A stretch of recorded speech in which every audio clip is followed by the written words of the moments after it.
after 4 tornadoes left dozens of homes destroyed or damaged Sunday afternoon. This is in Adams and Elbert counties. Take a look at this new video from today. Our first alert weather team says this is a landspout. It was spotted west of Pueblo.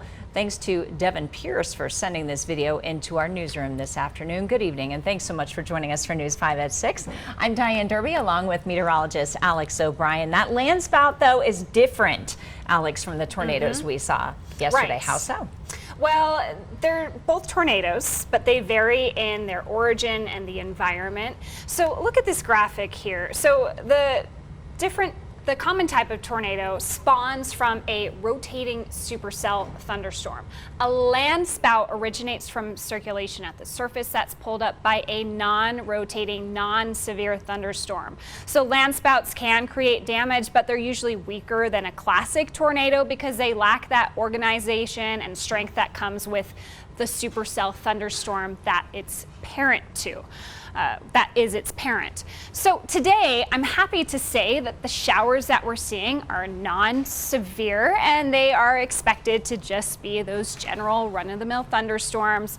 And that's today's environment that spawned the landspout, not looking at those supercell environment, strong thunderstorms that we saw with the Bennett tornado yesterday. So today, we have a cold front that's moved through our area and we are seeing generally just rain, couple little small hailstones and lightning strikes, but nothing severe across our area. We do have showers across our region right now, but they are starting to lose their strength, so lightning has definitely decreased in the last hour or so.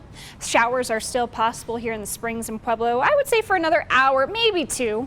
And then overnight we'll start to clear out and we're going to get pretty chilly, dropping into the middle 30s in Colorado Springs. I'll talk about who's under a frost advisory here coming up. But we're dry for the next few days, at least through the end of the week. I am tracking storms for Memorial Day weekend. Details ahead.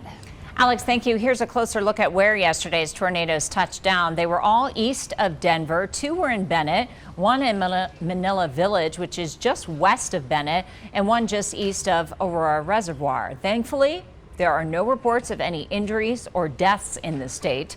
The Red Cross has deployed its disaster action team to help people in need. In Elbert County, 19 homes were damaged or destroyed near the town of Elizabeth. It's about an hour northeast of Colorado Springs. Here's a closer look at some of the aftermath. Scripps News Group in Denver spoke with one family that lost their home. They live in Elkhorn Ranch neighborhood, which is just east of Parker. They were out of town when the tornado struck, but their 2 pups, their dogs were home. Their neighbor, thankfully, came to the rescue.